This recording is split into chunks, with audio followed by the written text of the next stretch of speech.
Good morning. I'm going to walk a mile with Dara Schindelka this morning on so many roads. Good morning, Dara. How you doing? I'm doing great. It's a beautiful day here in Regina, and I'm feeling pretty good. How are Yeah, you? I'm doing well, thank you. So we want to talk about your most recent release this month. In fact, Saturn Returns.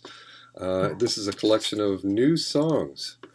Yes. How do you feel about the fact that it's finally available to the public? I feel really good about it, and it's been quite a journey. I think it was about a year, not even a year ago, when I came up with the concept of it.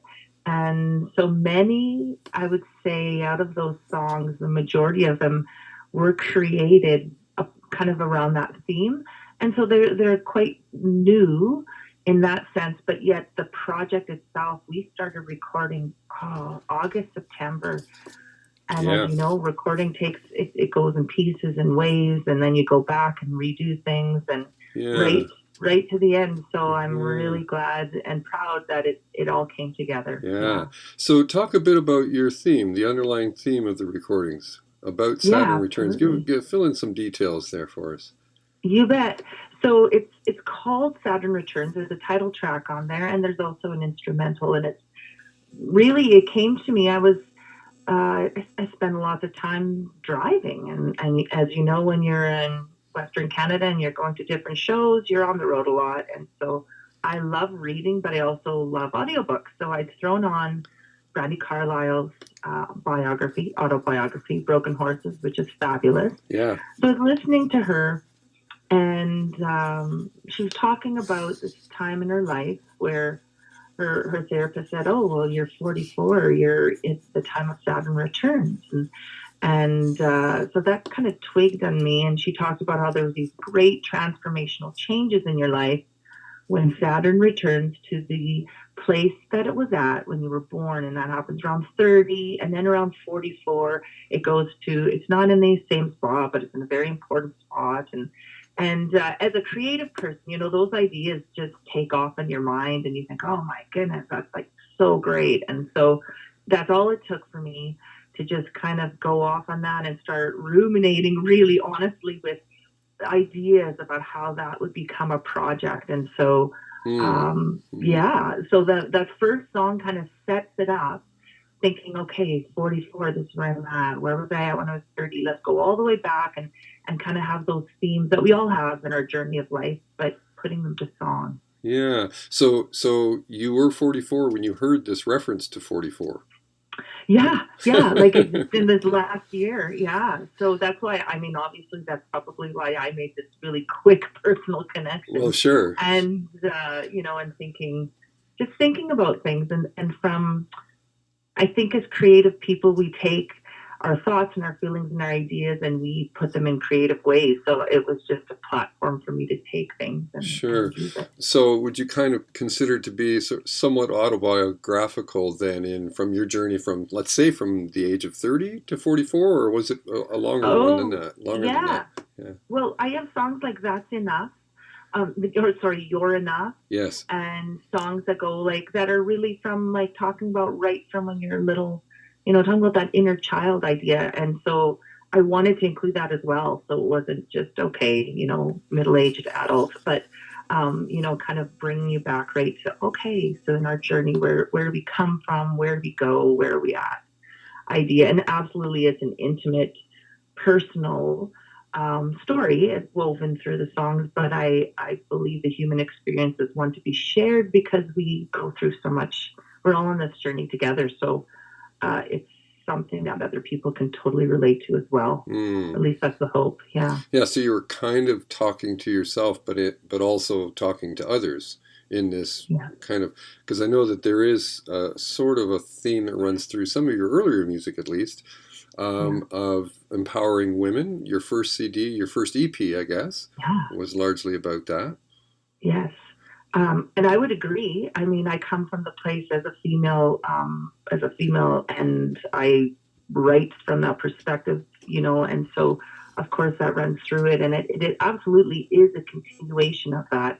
But I would say the focus has become in this album more of like the journey of life rather than you know, free female empowerment. And so it's all part of it, but it just kind of softening the lens and moving it over a little bit. Yeah. So, Dara, talk a little bit about when you started your music career. Talk about some of the early days. Sure. So I'm such a prairie Saskatchewan northern. I'm Saskatchewan through and through. And so in my early days, I'm from southern Saskatchewan, small town, and I last mountain area actually. I started taking music lessons, and I was in Strasbourg, and then I moved to a little farm by Raymore, and took from every small town at that time had piano teachers and singing teachers, and my parents were anxious to sign all of their 4 kids up. And so I wanted to, from the time I was little, we had a little piano. It's an apartment size acoustic, and Yeah. I would wait until I could go to school because I knew I'd be able to take music lessons. And so it's always been something I've loved and enjoyed, and also part of the small town story that many of us are from is I was part of a church. And so as soon as I could, I'd sing in the church choir and I played, and I did recitals, and really small towns are such a great place for people that are wanting to get involved in the arts, especially music, because there's always things going on, whether they're Christmas concerts or community events, and I was definitely one of those kids that did all of those things, took lessons, was in festivals, went into musical theater briefly, went to Toronto, came back, and then had a whole other kind of narrower, but kind of hunkered down and had an experience, I'd say, where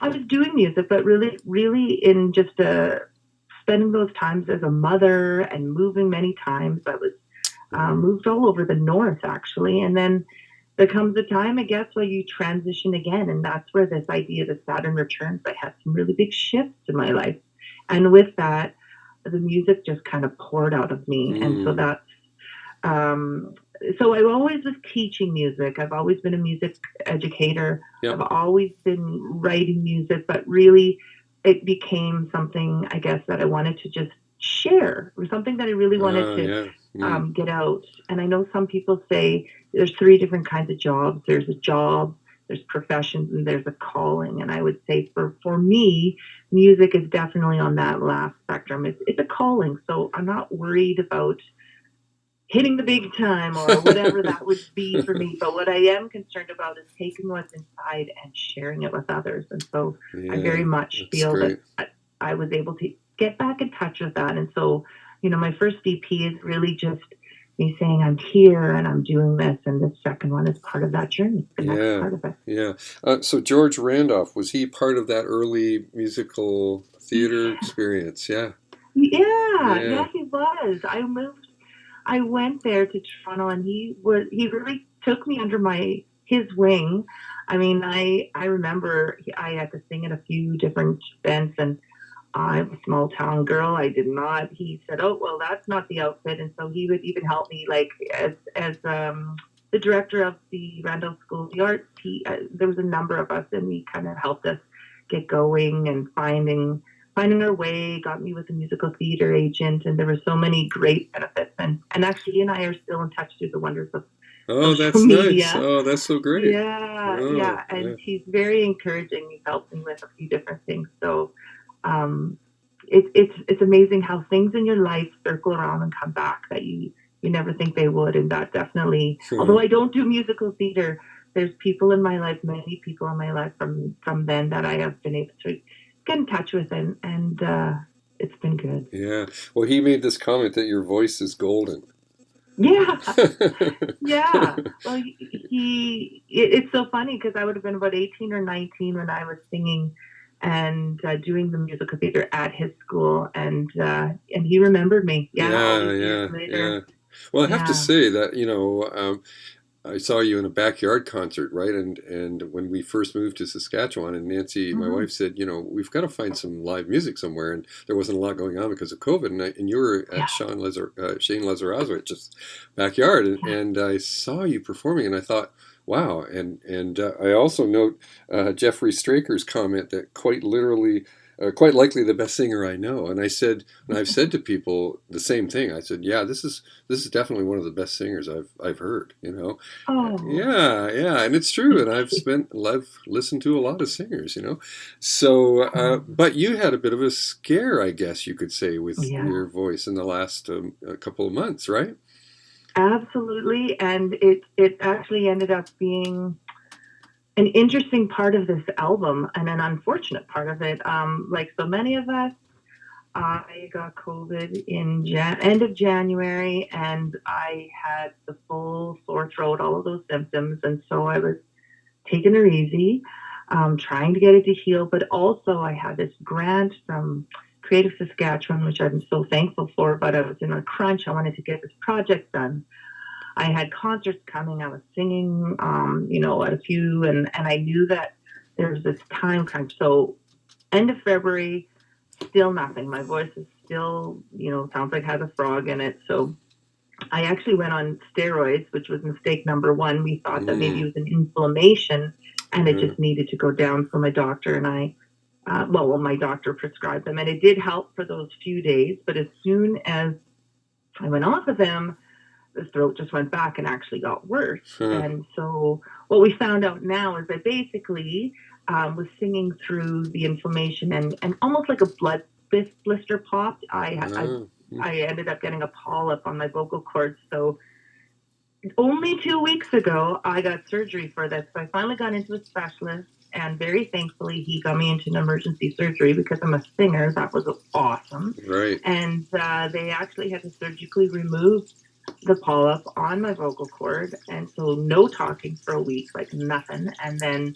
slowly getting back to it. And now this is the first week I'm getting back into singing, and I'm following directions. I'm taking it easy. I'm not singing, Yeah, super yeah, high or super loud, yes, but it's sounding. I sound like myself again, and honestly, that was a really, for a performer and a singer, yes, you know, it was a really tough winter. So, yeah. and also, Mm. like I said, trying to finish these projects. So, Mm-hmm. um, Yeah, the pressure this, felt like it was on, right?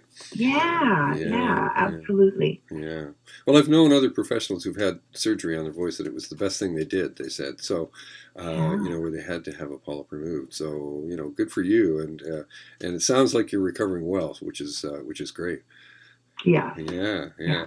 So, not only though do you have a technical proficiency, which is uncommon, like you're note perfect in my mind, but also there's a certain emotional content to your delivery that Mm. is, I think, fairly unique. And I'm thinking of particularly a song, "The Reason." Oh, There's a yeah. there's an element of vulnerability in that song that is what captivates a listener, right? So maybe Mm. talk about Yeah. that song and talk about how you connect with your songs emotionally, and how is that for you? Is that the only way you can do it, or do you have to detach, or talk a little bit about that? I sure will. Um, and that's funny you say that because I was just singing that song last night actually at a concert, and I constantly have to remind myself, there's a fine line that we balance as being true to being authentic as a musician or a singer or a storyteller, and but also remembering being professional. And so that's the difference. That's the kind of the line that you have to always be crossing. And I think when I did that recording and that night, I mean, I wanted the recordings. The nice thing about studio recording, and I had the benefit of having, I didn't have to do it all in one day, and that was all.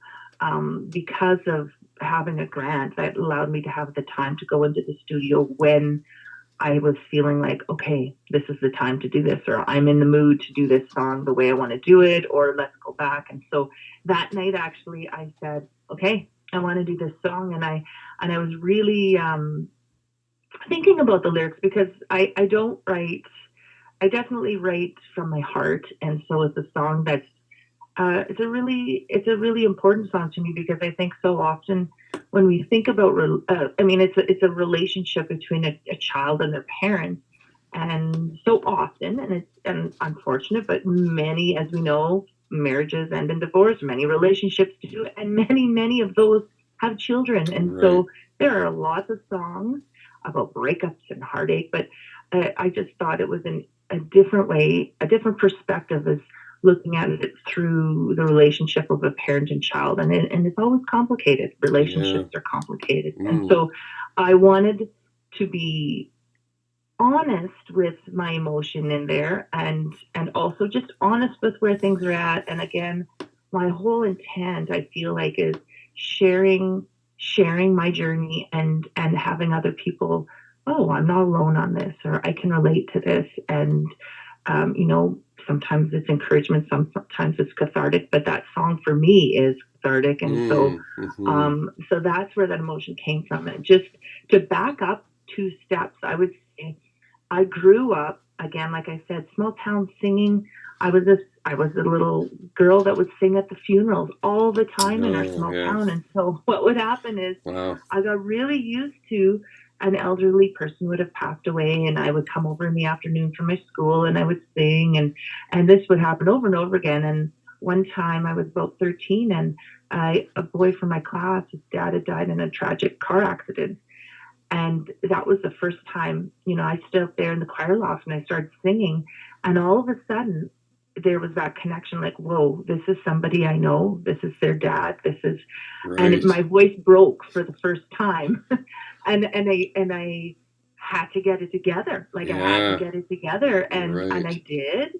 And ever since then, I think I've been very aware. I've sung at, you know, I've sung my grandparents' funerals. I've sung at really Right. difficult situations. And so Hmm. I think those are just as important as getting opportunities to sing.